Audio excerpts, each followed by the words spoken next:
చర్చలోకి వస్తే బాగుంటుంది. మనకి చాలా మంది ఇప్పుడున్న ప్రధాన సమస్య మందు. ఆడవాళ్ళు ఎంత బాధపడుతున్నారంటే ప్రతి కుటుంబంలో ఉన్నటువంటి మగవాళ్ళు మ్యాక్సిమం 90% మగవాళ్ళు మందుకి అలవాటు పడిపోయినారు. ఎక్కడంటే అక్కడ బార్ షాపులు, కుటీర పరిశ్రమలాగా ప్రతి ఇంటికి ఒక కుటీర పరిశ్రమ లాగా ప్రతి షాపులో మందు దొరుకుతుంది. ఉల్లిపాయలు, పచ్చిమిరపకాయలు, టమాటాలు దొరికినట్టుగా మందు దొరకటం అనేది అత్యంత దుర్మార్గకరం. ఇది రాష్ట్రంలో ప్రజాప్రతినిధులు, ఎమ్మెల్యేలు, ఎంపీల మార్పు చేయటం అనేది ఇది ఒక పెద్ద సమస్య, ధరల సమస్య. ఇట్లా ప్రతి ఒక్క ఇంటికి ప్రతి ఒక్కరికి కూడా ఒక సమస్యలు. ఈ సమస్యని ఎలా చేస్తే, మనం ఏం చేస్తే రేపు మన ప్రభుత్వం వచ్చినప్పుడు ఏ విధంగా దీన్ని అడ్రస్ చేస్తే బాగుంటుంది అనే దాని మీద నాకు అక్కలో చెల్లెళ్ళ దగ్గర నుంచి కొన్ని మంది దగ్గర నుంచి సజెషన్స్ కావాలి. నిజంగా మీ వల్ల మీరు చెప్పగలిగే సమస్య మీరు నిజాయితీగా మీ మనసులో నుంచి వస్తే అది ప్రపంచానికి చేరే అవకాశం ఉంది. ఇక్కడ మీడియా సోదరులు అందరూ ఉన్నారు. దయచేసి నేను పేర్లు పెట్టి ఎవరిని పిలవను, కానీ మీరందరూ ఎవరో మాట్లాడాలి.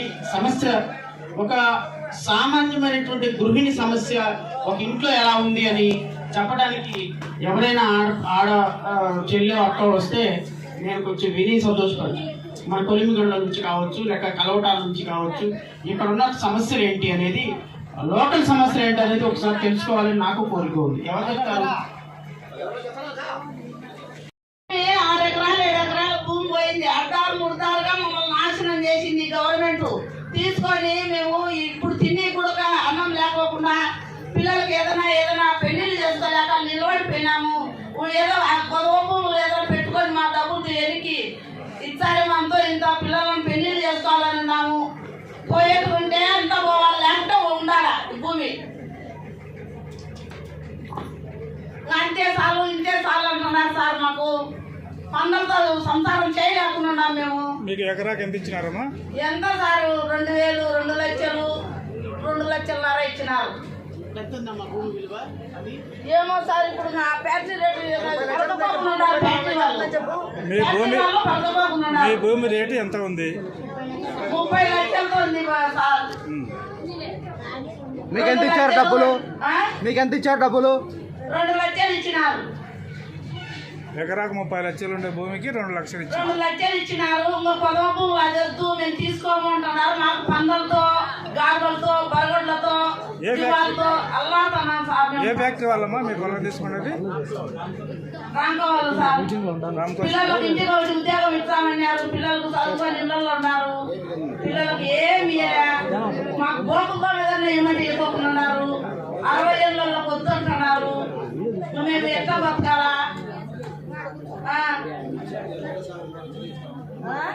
అమ్మా, ఇప్పుడు ఈ సమస్య ఉన్నటువంటి వాళ్ళు భూములు ఇచ్చేసి రామ్కో సిమెంట్గా భూములు ఇచ్చి ఆ భూముల్ని డబ్బులు సరిగ్గా ఇవ్వలేనా అంటే 30 లక్షలు, 40 లక్షలు, కోటి రూపాయలు ఉన్న భూమిని 1,00,000, 2 లక్షల రూపాయలకి తీసుకొని ఈ రోజు వాళ్ళకి ఉద్యోగాలు ఇవ్వకుండా వాళ్ళ రోడ్డును పడేసిన వాళ్ళు ఎంతమంది ఉంటారమ్మా? ఇంకా ఎవరైనా ఉన్నారు ఇక్కడ? మా ఊరిలో ఒక్కరికి కూడా ఉద్యోగం ఇయ్యలే. కలటాల గ్రామంలో ఒక్కరికి ఇయ్యలే ఉద్యోగం. మా కలటాల గ్రామంలో ఒక్కరు ఉద్యోగం ఇయ్యలేదు. మాకు ఈ కలటాల గ్రామంలో మమ్మల్ని చర్య తీసుకోవాలి. ఆడేవాళ్ళు కానీ మొదలు చర్య తీసుకోవాలి సార్. ఇంకా ఎంతమంది ఉన్నారమ్మా? రామ్మా, నువ్వు కూడా ముందు చెప్పాలి. బైక్ దగ్గర పెట్టుకో. మమ్మల్ని చూసి మాకు పోయి మాకు పిల్లలు 5 మంది పిల్లలు ఉన్నారు. మీ పిల్లలు ఎట్లా అప్పుడు కలెక్ట్ బాధపడాలి. ఇదే పరిస్థితులు బాగాలేవు. మాకు ఎన్ని ఎకరాలా? 3 ఎకరాలు ఉంది సార్. 3.5 ఉంది సార్. సిమెంట్ ఫ్యాక్టరీలో తీసుకున్నారా? ఇప్పుడు చెప్పిన సమస్య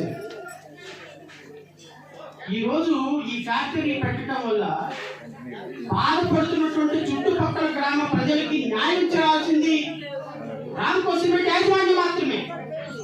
ఇంకా ఎవరు చేస్తారు? మీ పరిసర ప్రాంతాల్లో భూమిని, మీ పరిసర ప్రాంతాల్లో నీటిని, మీ పరిసర ప్రాంతాల్లో ప్రకృతిని, మీ పరిసర ప్రాంతాల్లో ఉన్నటువంటి ఆస్తుల్ని దోచుకొని ఈ రోజు వేల కోట్ల రూపాయలు సంపాదించుకుంటున్నారే.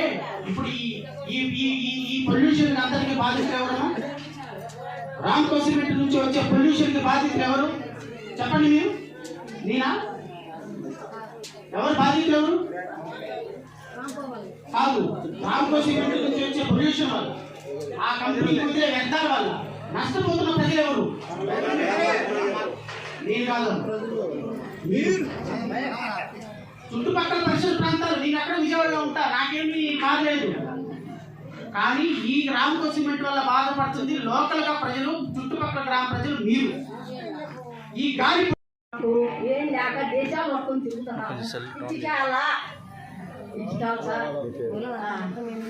ఏం లేక మేము దేశాలు వస్తుంది, ముసలిలో కానీ దేశాలు వస్తుంది తిరుగుతున్నాం. గంగమ్మ నీకేమైంది? ఏ రంగోళ్ళకి ఇచ్చినాము, దేశం పట్టుకున్నాము సార్. 76,000 ఎకరాకే 10 ఏళ్ళు అవుతుంది సార్. 10 ఏళ్ళు